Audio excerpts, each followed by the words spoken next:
Hey guys, what's growing? It's Heather at Bush Poppy Farm, and today we're going to be flipping our Birdie's beds.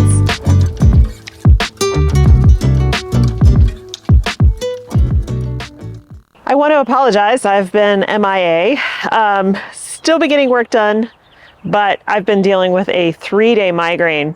It gets really bad in the afternoons, and I end up having to go to bed. So a lot less has gotten done. No filming has gotten done. So today's the first day that I feel a little bit more normal. So thank you for joining me today. What we're going to do is clear off all of the dead, leaf material from the daffodils out of these beds. We're going to add some soil and some compost, and we're going to direct sow a whole bunch of sunflowers. So I'm running out of space in the sunflower bed for successions of sunflowers. So I thought, why not use these beds for that? It would be really fun, really cool, very easy to harvest. And they're not going to interfere with the daffodil bulbs under there at all.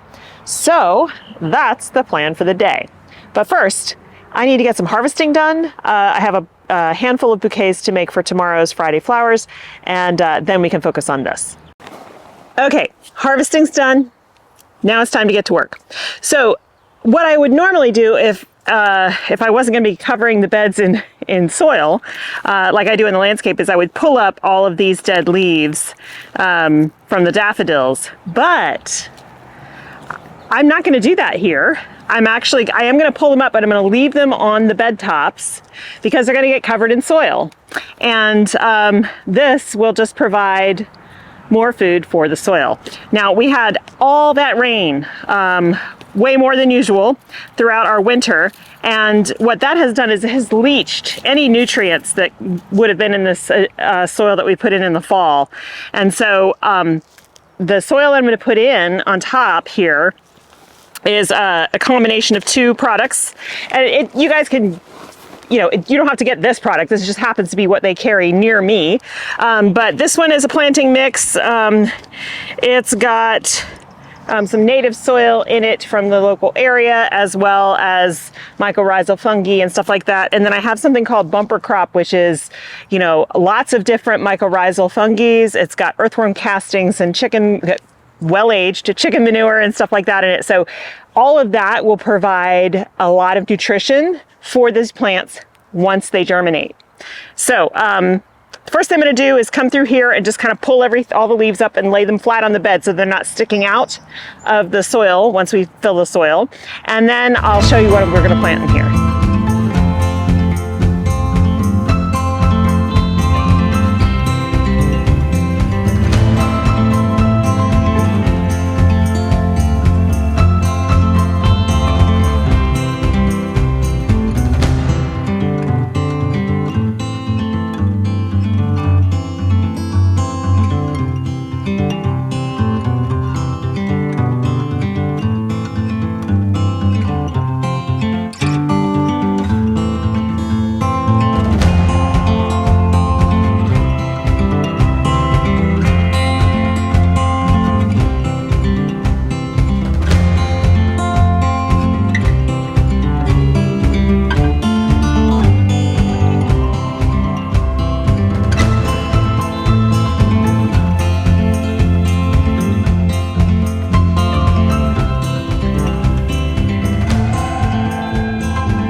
Okay, so we've got soil in the beds. It's all mixed up, so there's a nice distribution across the board. And now I'm going to show you what I'm going to plant in these beds. Both are going to be different. One of them, and I don't know which one, I don't think it matters, is going to have this Pro-Cut Sunflower Horizon. That will be on the back border and the middle. In the front, we're going to put dragon tongue beans because this is a bush bean variety, and it just will be fun to have some edibles in here. Now on the next bed, we're going to do another Pro-Cut sunflower. This one is Bicolor DMR. These are from Sunflower Selections, which I've talked about before. So bicolor DMR, and then in the front, so we'll have 2 rows of that, and then in the front we're going to have our heirloom bush bean royalty purple pod. Now I already have some of these growing at home, both of these varieties, but you know, spread the love.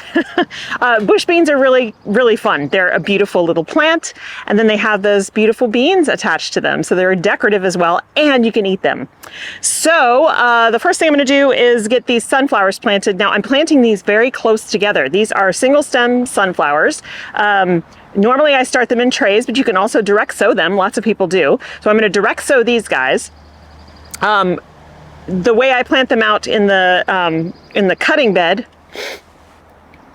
is about 4.5 to 5 inches apart. I'm going to do the same thing here. And again, I've talked about this before, it controls the size of the sunflower head. So if you want huge, huge sunflower heads, you could plant them really far apart, 12, 18 inches. That will give you a much bigger sunflower head. If you want them small and for bouquet size, which is what I want, I put them about 4 to 5 inches apart. So you can play around with that in your own garden and see what you get. So let's get going.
Okay, project done. I,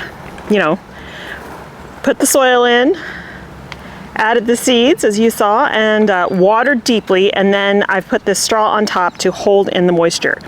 Now I will be adding irrigation to this as well as the grow bags and the pots here for the arch at some point, but not now.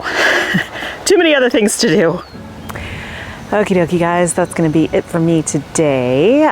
Please join me tomorrow where we're gonna be doing some more transplanting out at the farm, zinnias and celosia. And I have some interesting news to share. So we'll see you then. Thank you so much for hanging out with me. I hope you have a wonderful time in your garden, and I will see you in the next one. Bye.